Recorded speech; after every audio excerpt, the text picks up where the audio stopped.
Although you have a very high-tech sound, in all the reviews of Ultravox that I've seen, they note Billy Currie has his own distinctive keyboard sound. Did you consciously set out to do that?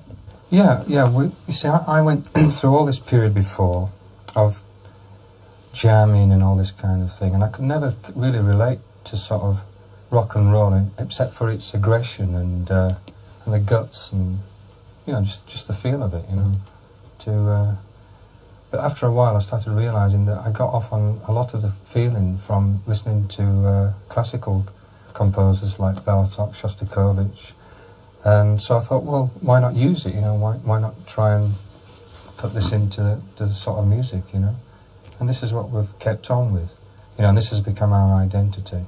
We do things with a lot of keep the power of basic sound, like guitars or whatever, and we'll mix it. We never go into a specific area totally. We always try and keep like a violin with drum machine, you know. We'll always put something that offsets it from being totally synthesized.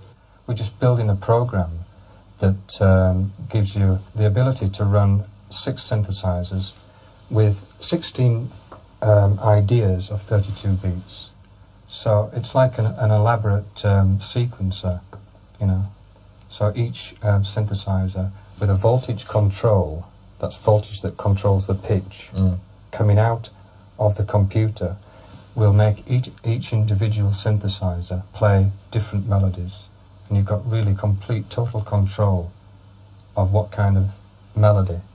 So it's like a mini orchestra or something, you know. You can do up to about 3 or 4 octaves for each instrument. So in the way that you and other musicians have come into rock music from a classical field, do you think we could eventually see people coming into pop music from a computer programming background? Yeah, I think so, and it'll be a very peculiar breed of person.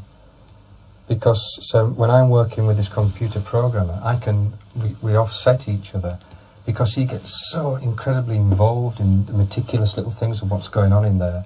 But overall, I try and keep a distance, which is very difficult, because computers, until you get the program flowing, it's like a peculiar and weird world, you know.